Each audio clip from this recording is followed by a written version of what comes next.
Vamos lá, pessoal. Dando início aqui ao segundo momento do seminário, gostaria então de compor a mesa para tratar de experiências de formação de grupo no Ultimate Frisbee.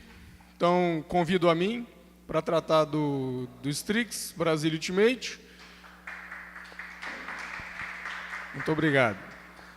O Fernando Bandeira, representando a Esplanada. Alberto Corali, para falar do Caritrix. Pedro Itaioli, para tratar do Wolfpack. Sim? Então, podemos compor a mesa.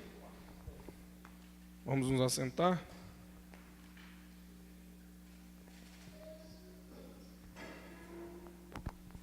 Farei a vez aqui do anfitrião. Prometo que falarei 3 minutos sobre o Strix, devido ao nosso grande atraso, e acho que, como vocês vieram de mais longe, né, a gente estabelecer depois mais uma conversa do que uma apresentação de perguntas e respostas. Então, o Strix nasce em 2015, depois de uma experiência de um semestre de PD. PD é uma disciplina aqui na Universidade de Brasília, que eu resumo simplesmente como educação física para os universitários.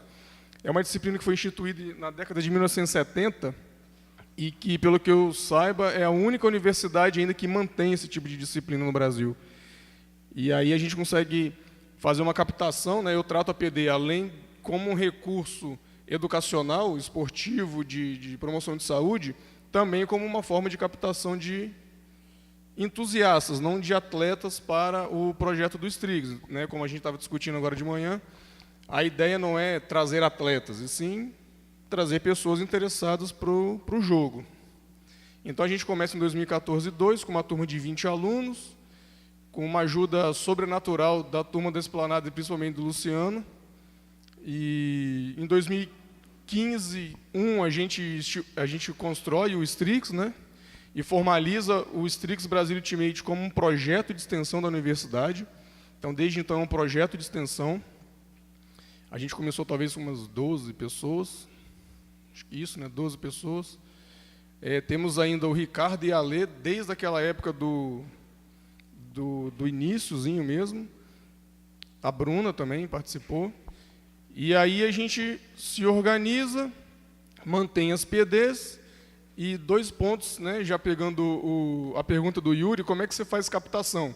A gente aqui tem uma maneira muito simples, né? Você vem, faz a disciplina, ganha crédito acadêmico, porque os alunos aqui na universidade também podem fazer até 30% dos seus créditos fora da sua unidade. Então, a gente tem aluno de engenharia, aluno de enfermagem, alunos de outros campi também que vêm participar dessa disciplina.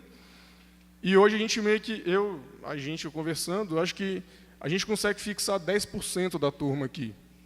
Então, 10% de uma turma de 20 são 2, mas são 2. 2 que trazem 2 amigos. Já temos mais pessoas aqui para participar da ação, né? E aí esses outros 2 já vão trazendo mais amigos, é isso que está acontecendo agora. Alunos de PD trazendo amigos, namorados, enfim. Uma dificuldade que a gente teve aqui também foi o que nós somos. Definir a nossa identidade.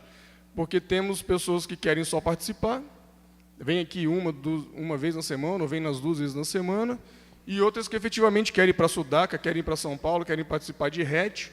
E a gente teve um problema muito sério com relação a isso, do que somos. Somos um projeto de extensão, oficialmente, na nossa diretriz é promoção de saúde. É como a educação física na escola, a gente vem, se diverte, não quer efetivamente fazer treino físico. E aí, quando a gente tenta se transformar em equipe, o treino físico ficou pesado. As exigências ficaram pesadas. Eu não quero ser do time C, eu quero ser do time A. Para você ser do time C, você tem que passar pelo C, tem que passar pelo B, até chegar no A. Ah, mas eu não quero.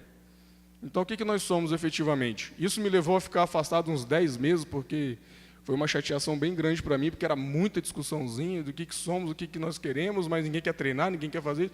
Então, Eu fiquei afastado, só tinha falado isso para o Luciano, fiquei longe 10 meses, porque realmente... e frustração minha também de querer constituir um time de Ultimate em um ano também. Eu coloquei um sarrafo muito alto também, né? E aí me afastei um ano, e aí mais tranquilo, sabendo o que dava para fazer, entendendo melhor também a universidade, e percebendo que faltava mulher. O óbvio, né? Cria-se uma PD de mulheres. Porque é o único pré-requisito que a gente pode fazer aqui, homens ou mulheres. Faz-se uma turma mista ou faz-se uma turma de homens e mulheres. E a gente começou a testar essas coisas, de uma turma feminina, uma turma avançada. Hoje a gente não tem mais uma turma avançada, porque a gente aplica um questionário com os alunos, e a gente percebeu que na turma normal, né, a gente tem mais sedentário do que na turma avançada. Então, talvez a turma avançada afaste os sedentários e traz muito homem também. Mulheres não faziam turma avançada. Então, a gente criou uma turma feminina, hoje com 30 vagas, e uma turma mista com 20 vagas, no mesmo horário do treino. Então, a forma que a gente encontrou de fazer alguma captação é: 1 hora antes as meninas treinam sozinhas, depois elas vêm às 19, quem quiser ficar, fica. 19 horas começa a turma de PD mista e o treino da equipe. Essa turma de PD, basicamente, é o espaço e o tempo para os iniciantes também. Por isso que tem 10 alunos menos. Então, qualquer iniciante que chega vai para a turma de PD às 19 horas e começa a passar por esse processo de compreensão do jogo. Então, é isso que nós temos hoje. Já participamos de Sudaca. Esse ano, acho que mandamos 15 para o RET Rio, né? 12, 13. Tem agora o Unity, que foi uma correria danada aqui para a gente construir essa... Convocamos 45 para ver se a gente levava aquela coisa, né? Tem que viajar 1.200 quilômetros, não sabe se vai de avião, se vai de ônibus, onde que fica. E é isso, já estamos aqui há 3 anos, tentando construir material também, material pedagógico, material científico. À tarde vocês vão ver a palestra do Thiago Russomano, que é quem está levando o Ultimate aqui, pelo menos na perspectiva de biomecânica. Eu trato de assuntos pedagógicos. Eu e a Érica fizemos esse TCC, a Carla também participa, a gente trata mais de questões pedagógicas do que assuntos biomecânicos. Bom, é isso. Então, 3 minutos. Passo, então, para o Fernando, para ele fazer a apresentação do grupo da Esplanada. Obrigado, Felipe. Eu vou falar em pé só porque eu tenho um pouco de dificuldade de falar sentado. Gente, vou contar para vocês uma história muito engraçada que aconteceu comigo em 2013, no começo de 2013, janeiro de 2013. Eu viajei para a Austrália com a minha esposa para visitar um grande amigo meu melhor amigo, que mora lá, ele é australiano, e quando a gente chegou lá, ele falou assim: cara, vou te levar para fazer uma coisa que você vai adorar. E a gente vai jogar Ultimate Frisbee. Assim como alguém falou ontem, para mim Ultimate era uma coisa de luta. Eu falei, cara, Ultimate Frisbee, tá bom, joga um Frisbee e dá porrada, não vou gostar disso. Mas ele falou, não, vamos lá, você vai gostar e tal. Quando a gente chegou lá, tinha uma menina, uma americana, e ela levava o equipamento, ela levava uma caixa de som, ela botava um som animal rodando, ela montou o campo sozinha, e parecia uma cheerleader, assim, sabe? Vamos lá, let's go! E tal. E aí, beleza, começou o jogo, aí eu entendi que você tinha que pegar o Frisbee, jogar o Frisbee, correr, ok, não podia mover. E a primeira vez que me deram um passe, eu fui tentar pegar o Frisbee assim, o Frisbee bateu na minha mão, caiu no chão. E ela virou para mim, aquela cheerleader americana, e falou assim: "You don't wanna be the crab, you wanna be the crocodile." E ao que a minha esposa imediatamente disse: "Quem é aquela piriguete?" E foi assim que eu achei interessante aquele esporte. E eu falei, eu vou levar esse negócio para o Brasil, porque eu tenho uma coisa que é muito interessante, minha família é grande. Tem alguns primos meus aqui, minha família é grande, a gente tem mais de 100 pessoas em Brasília. Então, exato. Então eu falei, isso é uma vantagem, isso é uma boa forma de captação familiar, de gente para jogar Frisbee. E aí eu falei assim, cara, vou levar esse treco. Levei e comprei um Frisbee. Obviamente eu comprei o Frisbee errado, porque eu não fazia a menor ideia de que existe um tipo de Frisbee para jogar Ultimate Frisbee. Então eu comprei aqueles Frisbees menorzinhos. Falei, é isso, cara, é isso aqui que a gente precisa. Não deve ser difícil jogar esse negócio lá, tal. Eu lembro mais ou menos do campo. Eu comprei uns cones e falei, vamos jogar para o Brasil. Cheguei em Brasília, fui na festa de aniversário de um primo meu, chamei meus primos, falei, ó, domingo a gente vai jogar esse negócio. Consegui uns 12 que se interessaram, beleza. E a gente foi. Eu montei o primeiro campo nosso aqui em Brasília. Não foi na Esplanada a primeira vez, foi no Parque da Cidade. E o campo não tinha lateral, não tinha linha de fundo, não tinha end zone. Calma. Era um campo de Ultimate Frisbee, porque a gente não sabia, a gente montou 2 áreas, como se fossem 2 retângulos. E tinha que pegar o frisbee lá dentro, era a nossa end zone. E a gente começou a jogar. Foi assim que começou a Esplanada. Depois disso, alguns dos primos desistiram. Teve dias tristes, teve dia... eu tenho que agradecer muito meu sogro. O pai da minha esposa não está aqui, o Guilherme, quem é mais antigo na Esplanada, conheceu ele, o Gui. Ele tem 63 anos e era ele que ia comigo todos os dias, aos domingos, 10 horas da manhã lá. E várias vezes, fomos só nós 2. Só eu e ele. E o pior dia foi o dia que ele não pôde ir. E eu fui sozinho. E eu fiquei lá, eu e um cone. Eu peguei um cone da polícia de uma manifestação, botei o cone, e eu ficava assim, eu vou tentar acertar aquele cone. Aí ficava, agora mais longe, jogando no cone. Porque eu ficava lá por uma única razão, porque alguém podia aparecer. Porque alguém podia aparecer. Se alguém aparecesse, ia ter jogo. E eu sabia que se eu não fosse, aquilo ali ia acabar. Né? Então, eu fui todos os dias. Quando chovia, eu estava lá, com o carro lá, esperando parar de chover para jogar. E isso, assim, foi o começo, de verdade, assim. Com o passar do tempo, alguns dos primos voltaram, alguns por pena, é verdade, porque outros voltaram porque gostaram. E algumas pessoas, que foi muito interessante... aconteceu também uma coisa engraçada. Eu fui pro Facebook, né? Aí eu fiz um vídeo, assim, eu fiz um videozinho legal, tal, achei que era legal, pelo menos. Aí eu botei no Facebook, falei, cara, vou pro Facebook, vou criar uma página, vou colocar no Facebook. Aí eu botei o vídeo no Facebook. O primeiro comentário que eu recebi foi assim, o vídeo não presta. Aí eu falei assim, cara, esse negócio de rede social é foda. Tirei o vídeo do ar. Falei assim, não vou mais usar isso, cara. Deixa, vamos fazer o esquema mesmo, amigo traz amigo. Né? Então, foi muito interessante. A partir daí, eu falei, gente, tragam um amigo, tragam alguém que vocês conhecem, que pode estar vindo para jogar. Né? A gente colocou algumas faixas, conseguimos umas matérias nos jornais locais, porque o esporte é diferente. Né? Então, isso é muito interessante. Uma outra coisa que a gente mudou foi a nossa perspectiva de como que a gente traz uma pessoa que provavelmente nunca viu aquele esporte para jogar o jogo. E isso, para mim, é uma das coisas mais importantes que a gente aprendeu lá na Esplanada. Não pode ser sobre as regras do jogo. O jogo, quando alguém chega para jogar, eu falo, esse jogo só tem uma regra. Olha que interessante. Esse jogo só tem uma regra. Quando você pega o frisbee, você não pode se movimentar. Eu sei que o jogo tem muitas mais regras. Na verdade, eu aprendi que o jogo tem muito mais regras do que eu imaginava que ele tivesse. Mas quando você fala assim para a pessoa, você está trazendo ela para perto de você. Ela fala, ok, essa é a única regra do jogo? Essa é a única regra do jogo. Eu não lido tanto com... Assim, na verdade, lá na Esplanada, a gente lida com criança, jovens, adultos e velhos.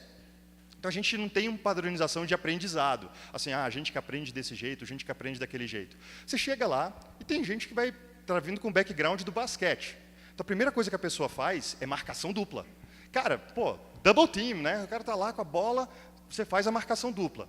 É uma oportunidade. Aí você explica a regra naquele momento. Você fala, olha, aqui não pode ter marcação dupla. É uma pessoa só por marcação individual. Ok. E a pessoa aprende naquele momento, mas tem um momento do aprendizado. Isso é uma coisa que a gente aprendeu. A gente, no começo, falava todas as regras do jogo para as pessoas. Isso afasta as pessoas.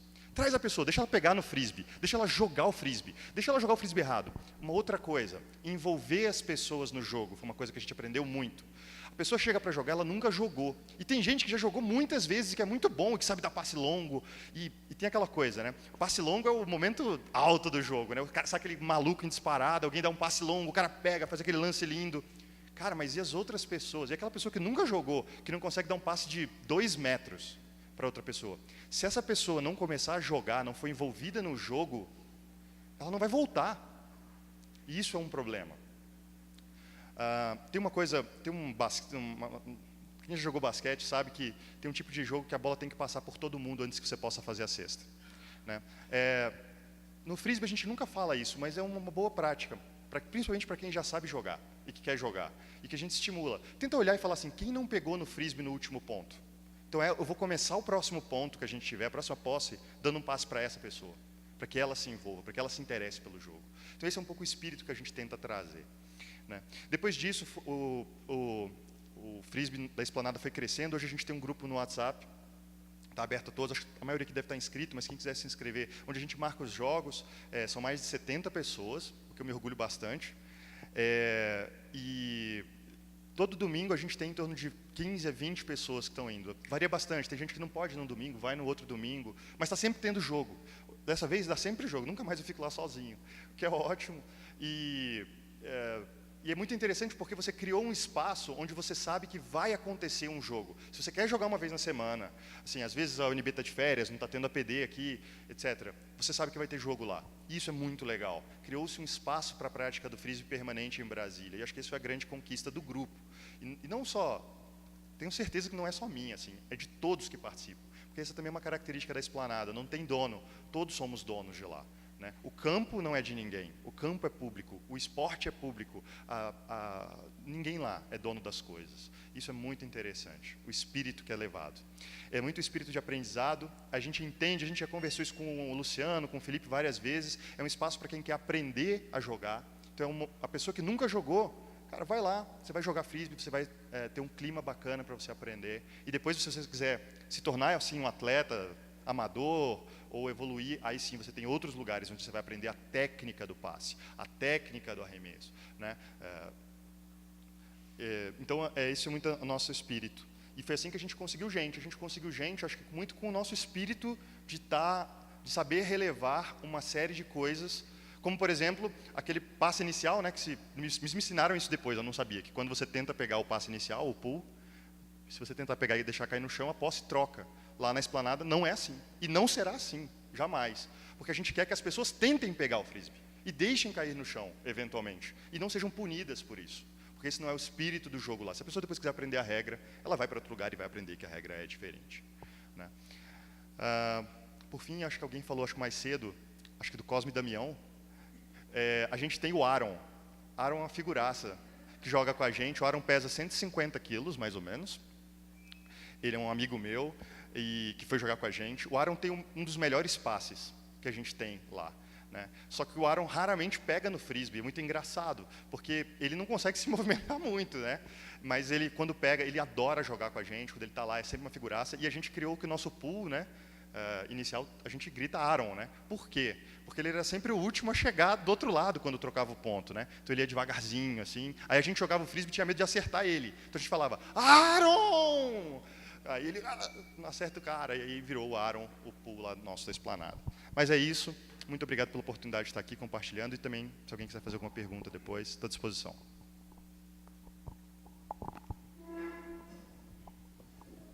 Olá, eu sou Alberto Coralli e sou o típico jogador de Ultimate do Rio de Janeiro, sendo estrangeiro, porque essa é a história da maior parte das pessoas que jogam lá.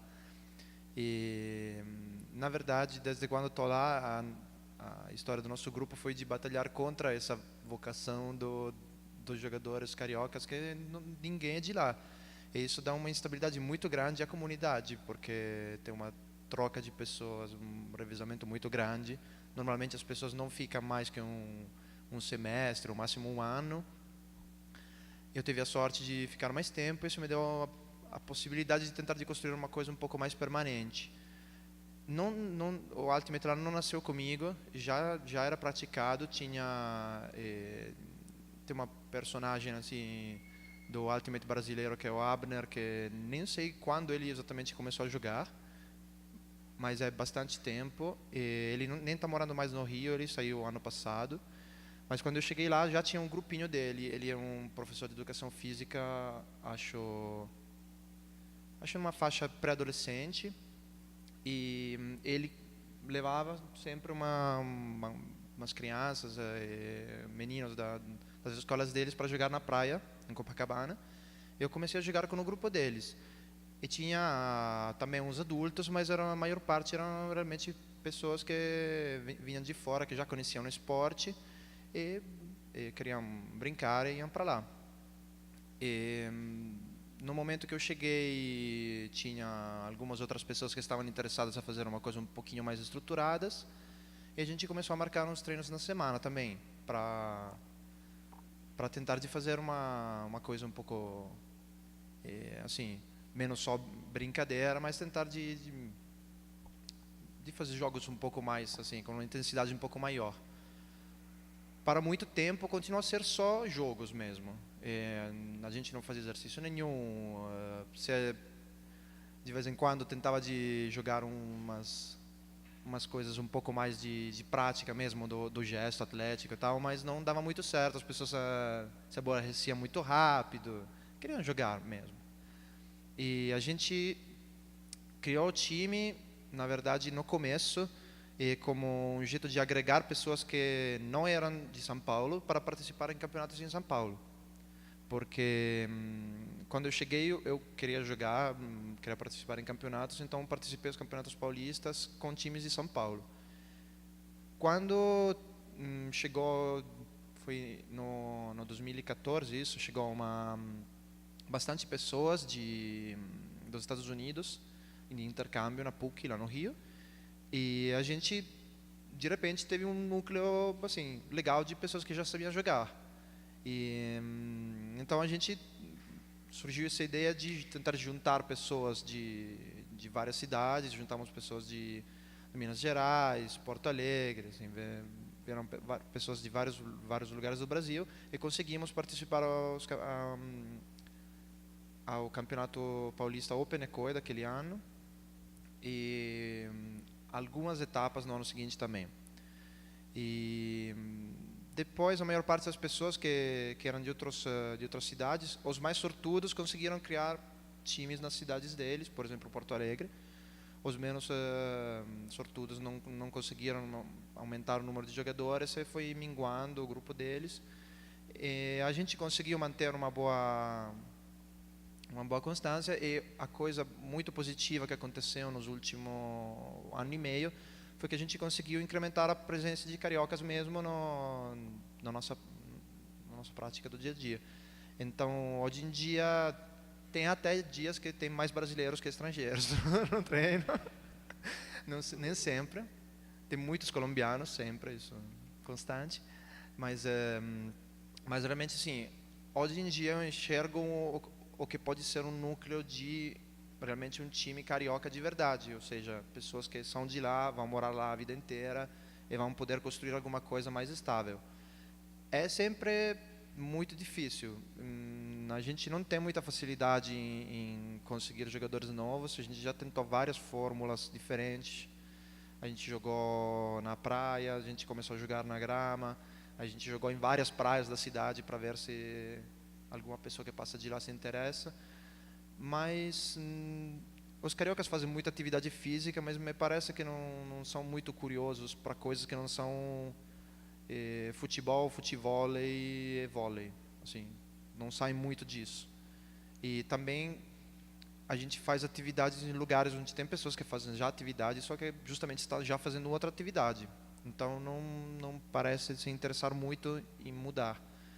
De vez em quando a gente tem sorte. Tem um cara que tinha ido para uma pelada no campo do lado, só que ninguém se apresentou aquele dia, ele viu que a gente estava fazendo outra parada, a gente veio jogar com a gente, e ele, desde então, está jogando com a gente direto. É verdade também que a gente não tem políticas muito estruturadas de tentar de captar pessoas, mas no boca a boca, e também sendo que muitos de nós não são de lá, não temos a mesma quantidade de conexões que uma família de 100 pessoas proporciona. Mas estamos tentando de planejar algumas atividades na faculdade lá, porque tem muitas pessoas que estão estudando no FRJ. E, na verdade, até tinha já tentado um contato com a educação física de lá, mas ainda não conseguimos realmente construir alguma coisa. É isso, nossa realidade é essa, sempre com o passar do tempo as pessoas começaram a encarar a nosso treino mais como mesmo um treino sério, e o esporte como um esporte que não é só brincar naquele momento. E a gente tem agora várias pessoas que estão bem comprometidas também em participar de torneios e tal. Não somos muitos, mas estamos tentando de crescer. E esse ano vamos até ter uma boa quantidade que vai até participar no Campeonato Pan-Americano. E é bom, estou bem feliz de ter contribuído a criar esse grupo. E, bom, mais ou menos é isso. Bom, eu atualmente estou jogando no Wolfpack, mas eu tenho uma realidade um pouco diferente de vocês, porque eu nunca criei um time. Na verdade, o mais próximo que eu cheguei disso foi de ser representante de um time perante a federação. Então, falando um pouco da minha história, eu comecei em 2003 a jogar frisbee, porque eu era estagiário numa academia onde o meu patrão jogava. E aí, como eu era estagiário, eu quis puxar saco do patrão e fui ver o jogo do patrão. E aí o patrão, pior do que eu, falou, entra lá e joga. Eu falei, joga o quê, meu? Ele falou, vai lá e corre, você é alto. Eu falei, beleza, então vamos aí. Lógico, não peguei no disco, lógico. Mas comecei a gostar da coisa. E aí em 2004, realmente, aí eu comecei a jogar oficialmente pelo SPG, que era um time da época. E naquele ano o SPG teve uma briga homérica entre os jogadores, o time se rachou no meio do campeonato. O que para mim foi bom, porque sobrou poucos jogadores. Então eu acabava jogando todos os jogos quase que sem sair do campo. Para mim é bom, adquiri uma experiência boa, mas foi ruim porque perdemos todos, e de lavada. E aí realmente em 2005, aí sim, aí comecei a jogar oficialmente pela 100%, que era o time da época, e a levar mais a sério o esporte. Em 2008 eu fui considerado atleta revelação do brasileiro, aí ganhei algumas vezes brasileiro, e aí mais em 2010 fui para o Mundial em Praga, aí acho que foi meu auge. Aí acho que foi onde a gente conseguiu chegar no meu patamar mais longe. Depois disso eu sempre procurei assim, ter uma vida um pouco mais relax no frisbee, tentei sempre jogar, na verdade, mais com meus amigos do que em treinar, em me dedicar. E comecei a procurar sempre jogar com times onde tivessem pessoas que eu tivesse um afeto, com pessoas onde eu gostasse de estar junto. E em 2013? Em 2013 a gente formou o Ultimators, que fomos para o PAN, que foi, na verdade, um catado de gente, que tinha o Omar do Rio, tinha o Lute daqui de Brasília, e então a gente não conseguia treinar direito, tentamos de todas as formas, mas ficou difícil. Mas foi um time gostoso, fomos campeão pan-americano de espírito de jogo, e depois eu fui para o Soul Frisbee, joguei no Sudaca com o Soul Frisbee, não lembro se você estava nesse. Não, fomos para o Sudaca, ficamos em terceiro lugar no Sudaca, 2012, e enfim, fui pingando de time para time até hoje, onde eu cheguei no Wolfpack. Já joguei com o Paulo no Revolution, já joguei só falta jogar no Strix. Mas é isso, a minha vida aí no Ultimate Frisbee, ela pinga de time para time. Aí eu acho que eu realmente me dediquei, levei o Frisbee realmente a sério, a ferro e fogo mesmo, acho que até o ano de 2010, 2011. Aí depois eu comecei a ficar um pouco mais relax aí no Frisbee e comecei a tratar o Frisbee como meu hobby, como jogar com os meus amigos. E hoje, para mim, o Frisbee é justamente isso, é estar com meus amigos. Eu prezo muito mais jogar com as pessoas que eu gosto do que se o time ele é um time altamente capacitado para eu ser campeão ou não. Isso, para mim, é segundo plano. Então, abro aí para perguntas depois aí. Bom, sou o Pedro, lá de São Paulo, também jogo no Wolfpack, fui um dos que fundaram o time, fui eu e o Vitor, um super amigo nosso. E quando a gente fundou o Wolfpack, foi uma coisa do tipo, o time que eu estava não estava me deixando feliz, o Vitor também já tinha falado algumas coisas que não estava se sentindo pleno dentro do time dele, a gente juntou e falou, então vamos montar uma coisa meio louca e vamos fazer o nosso? Chamamos jogadores muito mais amigos do que ótimos jogadores. A nossa ideia era voltar a ter aquele tesão, aquela coisa gostosa de treinar e jogar, não simplesmente juntar para jogar um torneio. Então a gente surgiu mais com esse intuito. Além disso, dando 2 passos para trás, eu comecei exatamente em 2010 por causa dos treinamentos do pessoal que estava indo para Praga, para o Mundial. E eu dava aula de Kung Fu para um dos atletas, que era o Denis, e ele falou, vai jogar com a gente. Eu, quê? Ele vai jogar com a gente. Ele me deu um disco na mão, eu estava até contando para o Lute agora, a gente brincando de disco, chegou a hora, aprendendo a passar, ele falou, vamos embora, que a gente estava de carona com ele, eu falei, beleza, já consigo fazer um passe de 2 metros, agora eu vou fazer um de 50, por que não? De 2 para 50, só 48 de diferença, está fácil. Peguei o disco, mirei, juro, no canto esquerdo do campo. Acertei a cabeça de uma menina no campo direito. Começa assim, a gente começa bem assim no esporte, e aí a gente foi evoluindo, foi crescendo, dei a sorte e a honra de ser o capitão do time do Pan-Americano, que foi campeão de espírito. Foi uma delícia brincar com o Taioli pra caramba, ver o Lute começar a aparecer, começar a crescer, aprender com o Omar, que é um italiano que joga com o Alberto hoje, com todo o conhecimento que ele tinha. Naquela época eu era muito cru, eu estava começando, só que eu meti na cabeça que eu queria ir para o Pan-Americano. E eu vou jogar isso aqui, beleza, o que eu tenho que fazer? Pegamos a base do Ultimators e vamos crescer. E teve várias coisas de uma montagem de um time de campeonato, por exemplo, essa frustração que você passou de ter uma pessoa, 2 pessoas. Eu passei isso num treino de PAN, vários, de ter treinos que tinha eu e mais 2, eu e mais 1. Então, foi um desafio bem grande, mas deu muito... acabei sendo picado por esse bichinho Ultimate Frisbee. Hoje é legal que a gente tem um desafio, a gente levou o Wolfpack, por exemplo, para o Sudaca. Foi um aprendizado gigantesco, o time rachou, não rachou, voltou, não voltou. Hoje ele está numa coisa meio que em stand-by, do tipo, para onde a gente vai. Então a gente está meio que naquela decisão de Minerva, mas ao mesmo tempo a gente está numa crescente bem grande nesse semestre em específico lá no Frisbee de São Paulo.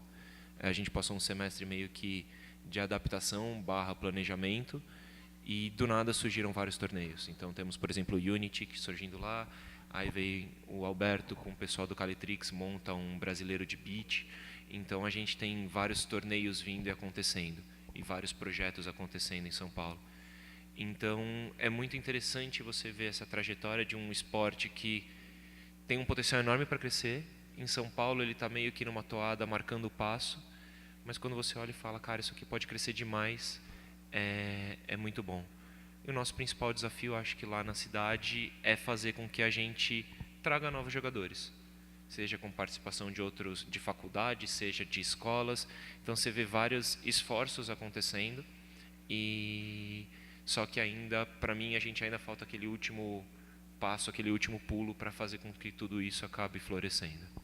Acho que é isso. Acho que já podemos abrir aí para conversas e...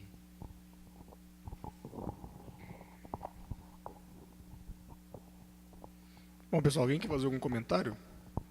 Eu acho que o interessante aqui na fala de todos nós foi a questão de... As equipes são formadas a partir de amizades, né? Então, Esplanada, a gente mesmo aqui na PD, os amigos que iniciaram efetivamente, né? Eu tinha uma semana de amizade com o Luciano, e ele veio prontamente ajudar aqui a construção dessa PD, e basicamente é isso, as equipes se formam, os grupos se formam a partir de amizades. E aí você tem que passar um próximo passo, que seria a estabilidade dessa equipe, que é o que você estava falando, né? Você tem um problema lá que são muitos estrangeiros, e essa estabilidade ela é afetada porque brasileiro efetivamente não está participando do projeto. E ao passo que em São Paulo você tem uma instabilidade causada provavelmente pelo tamanho da cidade, e como eles têm muitos jogadores, acontecem algumas tensões internas que acabam por pulverizar um grupo ou outro eventualmente. E a Esplanada hoje talvez seja um grupo aqui de Brasília que foi o que você falou, se estabilizou e é o grupo que não para, né? A gente aqui entra num recessozinho de 1 mês no meio do ano, de 3 no final do ano, início de janeiro e fevereiro, e a Esplanada realmente é aquele lugar assim, pô, janeiro a gente vai para onde? Domingo a gente vai para a Esplanada jogar. A gente tem o nosso recesso de 2, 3 semanas, né? por vários motivos, e realmente na Esplanada é o lugar que aqui em Brasília a gente tem certeza de que domingo, 10 da manhã, 9h30 agora, né, um pouquinho mais cedo, o grupo já começa a se movimentar. Vambora para a Esplanada. E eu acho que um lugar também que o Alberto comentou, que o Taioli também falou, que as universidades acabam se transformando num lugar de acolhimento de alguns projetos, né? Você falou da PUC, que tem gente aqui em Brasília, e o Rio Grande do Sul também, no próximo semestre, devem ter uma disciplina de tópicos especiais lá com o professor Voser, um nome forte do futsal brasileiro, é professor da Federal do Rio Grande do Sul. Ele deve montar lá uma disciplina de tópicos especiais junto com o Santiago e o Hugo, né? O grupo lá do Cusco Voador. Então, nessa toada, acho que 2018 vai ser um ano bem interessante na formação de grupos. O semestre que vem temos poucos alunos aqui da FEF, mas já foi aprovado no Conselho a disciplina Metodologia do Ultimate Frisbee, né? 60 horas, 4 créditos. Semestre que vem a gente tem uma disciplina que tem a mesma carga de importância de futebol, por exemplo, que é a metodologia do futebol. Eu estou aqui há 3 anos e nunca vi essa disciplina ser ofertada. E o semestre que vem a gente vai ter Ultimate Frisbee e não vai ter futebol, provavelmente. Né? Para os alunos que daqui 3, 4 anos vão se formar e vão atuar na escola com a possibilidade, porque, como a Érica falou, se a gente não conhece a modalidade, como é que a gente aplica? Então, eles já vão sair, eles não vão fazer uma formação continuada para descobrir o que é Ultimate depois de 3, 4 anos de formado. Eles terão a oportunidade, pelo menos, podem não querer fazer, mas eles vão ter a oportunidade, pelo menos, de acessar essa disciplina. Então, pessoal, quem quiser fazer algum tipo de... Opa, claro. Você falou uma coisa que eu queria só comentar, que é a questão do conflito. Foi falado aqui também, a questão de conflito, e eu acho que isso é uma coisa muito importante. Conflitos acontecem, e já aconteceram na Esplanada, diversas vezes. E como a gente lida com esses conflitos, eu acho que é uma coisa muito importante para a continuidade de um grupo e de alguma coisa. E no caso do Ultimate, é muito interessante, porque eu acho que o espírito do jogo ajuda muito na resolução dos conflitos, e a forma como ele traz para que essa coisa seja resolvida. Nosso grupo é muito democrático, né? A gente aceita todo mundo de qualquer perfil, seja ele... o grupo é aberto, não tem essa coisa, né? Então, assim, chegou, vai jogar. E aí tem gente que quer um jogo mais forte, tem gente que quer um jogo mais fraco, tem gente que reclama porque queria que o jogo demorasse mais, que o jogo demorasse menos, mas no final das contas, acho que a forma como você lida com isso, a forma de, se você tornar isso, trazer isso para dentro do espírito do jogo, que é o espírito da conversa, do respeito à opinião divergente, para que os conflitos sejam resolvidos ali naquele momento e em grupo também, né? O grupo se reúne, conversa. Eu acho que isso também é uma coisa muito importante, até para receber novos jogadores também, porque isso eu acho que torna o nosso esporte um esporte mais atrativo.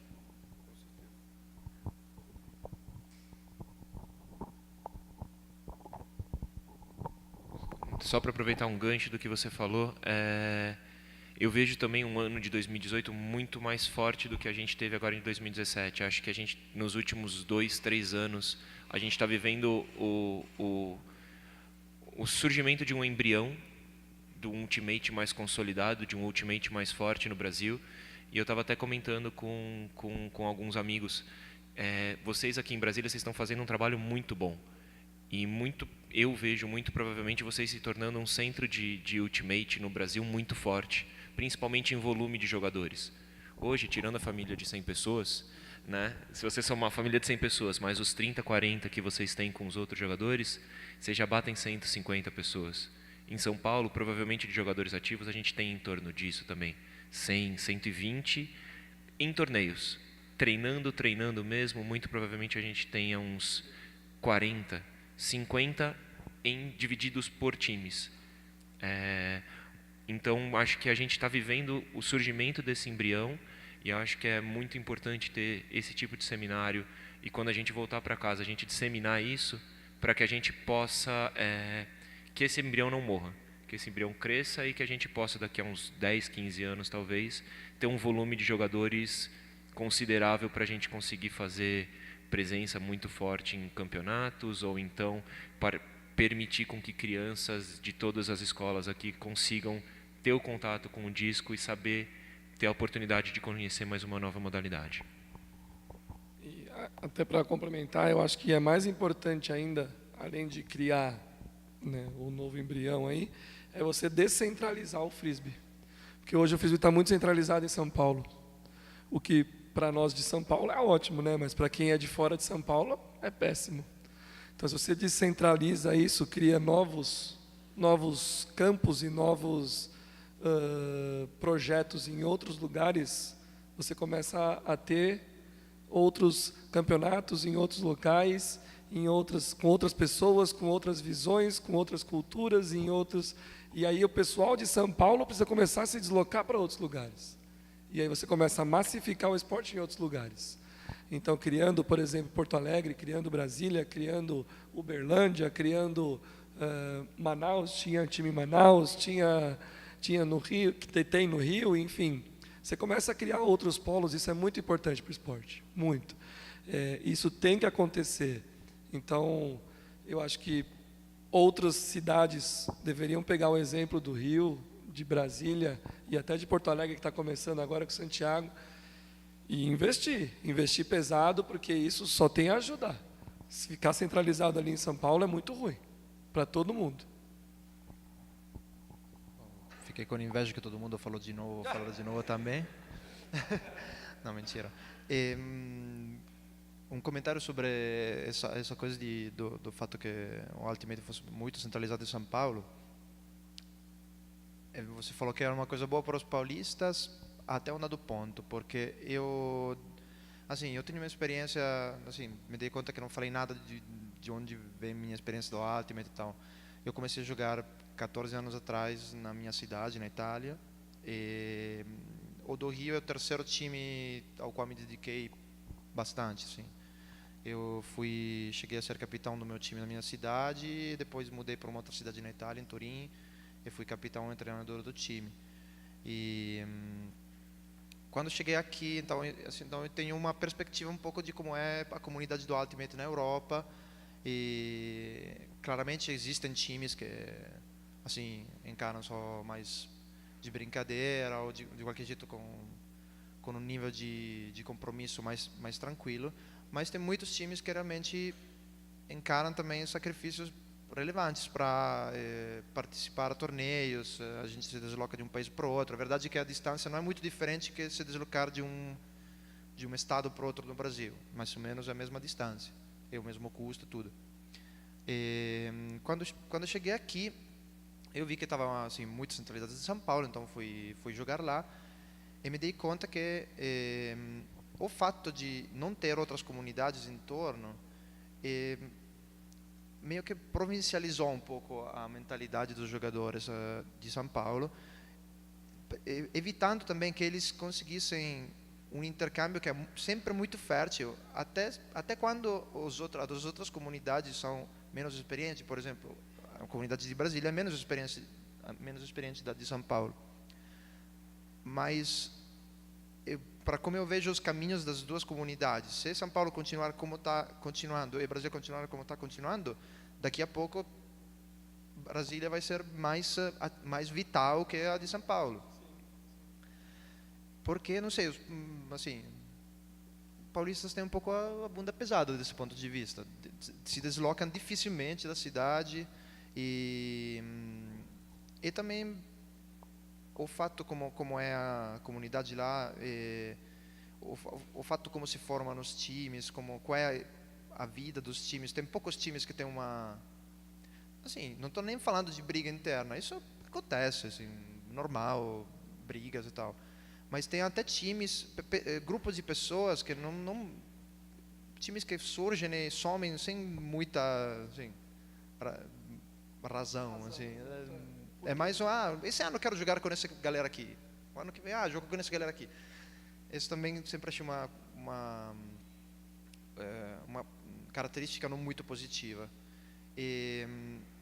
Porque é importante jogar por jogar, para diversão, mas também para crescer como esporte mesmo, não só como brincadeira. É muito importante também construir núcleos com uma identidade clara, que tentem de manter a identidade de grupo e crescer como grupo de amigos, né? Porque, por exemplo, no caso do Rio foi o contrário, foi o Ultimate que criou um grupo de amigos, ou seja, as pessoas que estavam jogando não se conheciam uma com a outra, mas acabaram se juntando para no Ultimate. Hoje em dia a gente sai também na Night, assim. Então, foi um pouco o processo inverso. Mas eu acho que, sim, a parábola é para cima. Acho muito positivo que estão crescendo essas realidades, polos em vários lugares, porque isso também desafia um pouco as pessoas que não ficam acomodados na rotina deles, na mesma coisa, sempre o mesmo, sempre as mesmas pessoas. Estimula muito.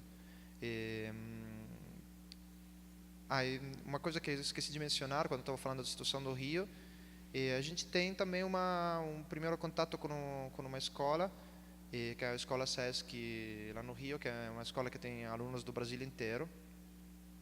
E isso pode até ser positivo, porque de lá, quando acabam, é um ensino médio no segundo grau, quando acabam de lá eles voltam para casa. Então, é bom que talvez a gente consiga enviar umas sementinhas em outras cidades, assim. É bom, é isso. Vamos aproveitar que ele se inscreveu e veio. Parece o Gerran. O Gerran veio. Então, pessoal, se ninguém vai fazer nenhum tipo de comentário, eu vou encerrar na fala do Paulo, para a gente ter aqueles 3, 5 minutinhos de bate-papo, para depois a gente começar com a palestra do Pedro, com a discussão do professor Nicolás. Beleza? Obrigado, Felipe. Tranquilo. Eu estou me coçando aqui para falar, na verdade. Posso sentar? Obrigado. Eu estou ouvindo todas as perspectivas aqui do pessoal e eu estou achando super interessante, assim, porque eu tenho uma visão muito crítica do que tem acontecido no Ultimate em São Paulo, e eu acho muito interessante ver o que está acontecendo no resto do Brasil. Eu acho que a gente viu muitos bons times nascerem ao longo dos anos por conta da questão da amizade. Eu acho que a questão da amizade, né, tipo, montar um time com os amigos, é uma coisa que facilita muito a formação de um time. Mas, na minha experiência, formar um time com os amigos para jogar com os amigos não é o que ajuda um time a persistir, a durar. Na verdade, eu acho que é uma boa forma de começar, porém ela não dá para as pessoas uma razão para ficar. Porque a maioria das pessoas acaba se encontrando com diversos grupos de amigos ao longo da vida. E os interesses vão acontecendo e a gente vai tendo fases de eu preciso estar mais aqui, eu preciso estar mais ali. Na minha visão, o que tem ajudado equipes a se formarem e persistirem por mais tempo é porque tende a ter um projeto. E esse projeto vai além só da questão da amizade. Tipo, é legal eu poder ir porque eu me torno amigo das pessoas, então como o Alberto está colocando, eu acho que muito caso do que acontece aqui na Esplanada também. Mas eu acho que as pessoas também vão porque elas começam a identificar que elas estão associadas a uma ideia, a alguma coisa. E aí quando elas estão associadas a alguma coisa, elas começam a valorizar, e eu estou trabalhando por algo, e eu estou ajudando a desenvolver alguma coisa com uma intenção. E quando eu deixo de fazer isso, eu estou deixando de investir em uma coisa que é pessoalmente importante para mim. Não só é legal porque eu estou com os meus amigos. Então, eu acho que a cultura dos times que a gente forma, dos espaços que a gente cria, afeta muito a durabilidade dos espaços que a gente vai ter. É possível que um time dure por muito tempo só porque somos amigos, mas isso pode ou não facilitar a duração, principalmente relativo a como que outras pessoas vão entrar ou vão deixar de entrar naquele espaço. Então eu tenho uma vivência que é misturada em relação a tudo que foi falado aqui. O meu time atual, o Revolution, que eu formei há 5 anos atrás, a gente fez 5 anos de aniversário esse ano, ele nasceu com a intenção de pegar jogadores Bs de São Paulo, que estavam espalhados em diversas equipes, mas não necessariamente estavam jogando tanto quanto poderiam, e começar a treinar. Porque naquela época o único time que estava treinando é o time Electra, que é um time feminino de São Paulo, e nenhuma outra equipe treinava regularmente. O Pedro estava lá no começo comigo, foi uma das pessoas que ajudou a formar o time. Só que essa formação da equipe, ela durou 2 anos, 2 anos e meio. E por quê? Porque a gente já tinha um monte de jogadores que estavam acostumados com uma cultura de não preciso treinar para participar dos jogos, porque os jogos acontecem e tal. E no final dos primeiros 6 meses eu já tive... A gente começou com umas 20 pessoas no time, 8 pessoas abandonaram depois dos primeiros 6 meses, apesar de bons resultados que a gente teve. E bons resultados foi assim, a gente conseguiu competir com absolutamente todos os times da comunidade, com uma margem de no máximo 3 pontos quando a gente perdia, e ganhamos da equipe mais antiga naquela época, que era o Eagles, e depois a gente foi para uma segunda fase de torneios, onde a gente perdeu tudo, mas de novo mantendo tudo dentro de uma proporção de 3 pontos, acho que com um jogo que teve margem de 5. Então foram resultados bons, e ainda assim as pessoas quiseram sair.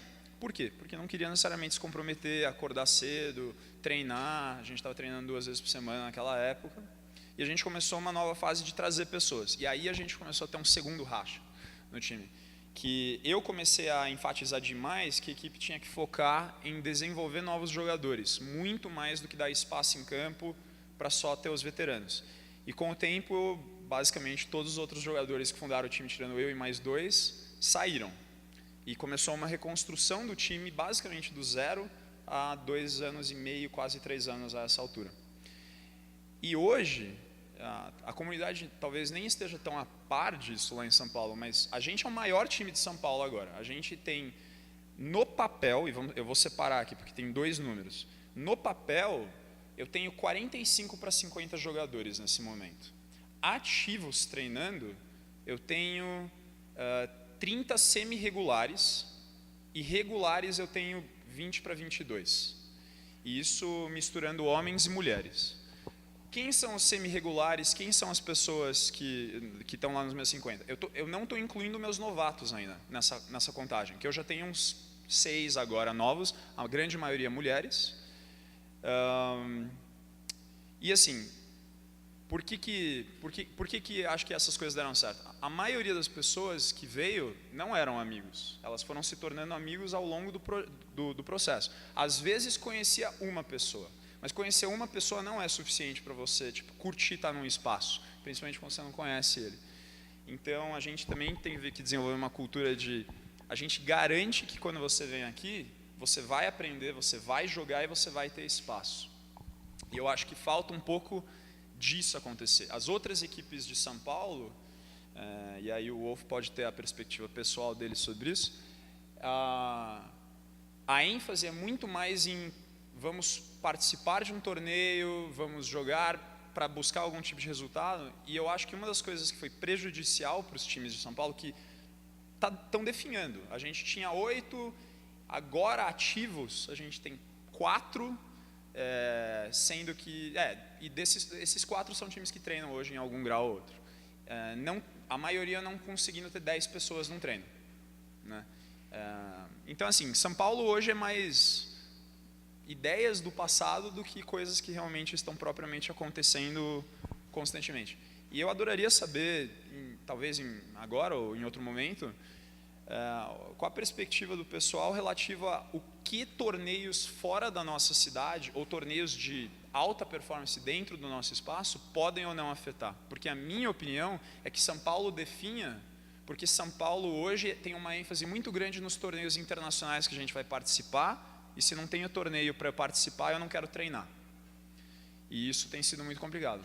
Já o meu time, pelo menos, é uma perspectiva pessoal, a gente adora estar junto e a gente adora melhorar. Então a gente está sempre junto porque a gente está querendo passar tempo treinando, e se não tiver nenhum torneio, o pessoal não deixa de vir, porque a gente continua gostando de estar lá e a gente sempre joga, a gente sempre curte. Como é que a gente...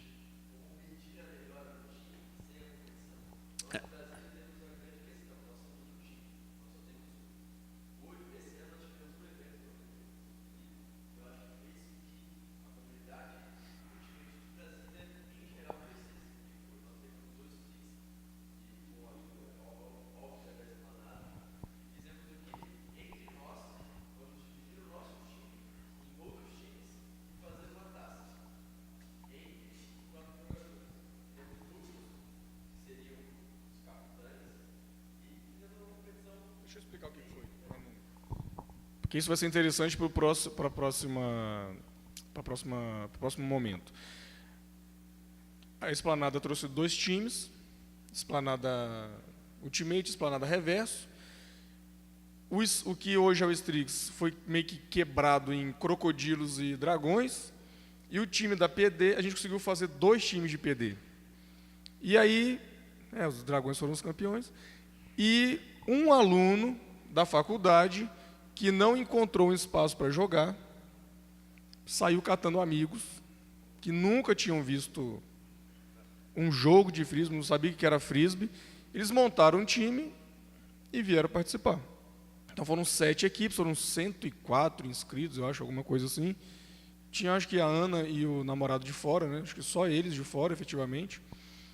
Então foi isso, a gente organizou esse torneio com 104 pessoas, 102 pessoas aqui, efetivamente, de Brasília. Então é isso que o Luciano está perguntando. Como que se mensura essa qualidade de treino? Né, eu acho que é uma boa pergunta, mas a gente está com um tempo muito curto. E eu acho, Luciano, que depende muito da perspectiva também. Né? Se encontrar, como é que a gente mensura a qualidade do que se faz na esplanada? Eu acho que está testada a qualidade da esplanada, porque o grupo aumenta. Qual é o nosso objetivo no Strix? A gente, prioritariamente, é um grupo que se reúne 2 vezes na semana para jogar Ultimate. Quando tem torneio, a gente se prepara para aquilo ali. O hatch foi um bom exemplo. É um torneio de areia, a gente não treina areia. O que vocês fizeram? Pessoal, vamos treinar na areia final de semana. Ponto. Como é que vai mensurar a qualidade? Aí sim, com a perspectiva de participar de torneios, né, a Rafaela foi eleita a melhor jogadora, acho que 2 anos atrás, 2015. Pronto. A participação de vocês lá perder de 2 ou 3 pontos, ou marcar pontos, ou conseguir fazer defesas. Né? É isso que mensura. Agora, existem várias formas de você avaliar o processo de organização e de construção desse grupo. Vou ser breve na minha resposta. Dentro do Rival, pelo menos, a gente fala muito do cenário hipotético. Se não tivesse mais nenhum time no Brasil, se a gente fosse tudo que existisse, isso afetaria a gente, em termos da gente querer treinar e tal? A gente já decidiu que não, que a gente tem condições de sobreviver sozinho se for necessário. Então a gente sempre tenta pensar como que a gente vai se medir, como que a gente vai avaliar os nossos sucessos baseados na gente. E o que a gente tem meio que informalmente concordado é que a gente avalia a nossa capacidade primeiro individualmente, então a gente olha para os jogadores e fala, dentro de certos exercícios ou certas situações de jogo, a gente está fazendo menos erros e a gente determina o que a gente considera um acerto, o que a gente determina ser erro, e aí a gente vai avaliando em cima disso, e a gente vai discutindo para decidir o que a gente pode cobrar mais à medida que o pessoal melhora. Como time, a gente determina não pontuação. Tipo, isso daí a gente falou sobre os primeiros anos, mas hoje em dia a gente não avalia pelo ponto. A gente avalia por, independente de condições de jogo que a gente está tendo, seja no nosso rachão interno ou seja num torneio, nós estamos conseguindo executar as coisas de forma que a gente se propôs, levando em conta o contexto do desafio. Então tem um time que é muito forte, está colocando pressão, mas a gente está lembrando dos nossos conceitos que a gente desenvolveu e falou, é isso que a gente quer conseguir executar.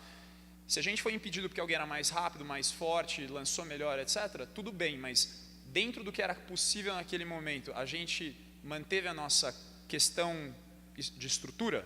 Se sim, e a gente fez isso melhor do que a gente fez antes, então isso é melhor. E é assim que a gente vai avaliando.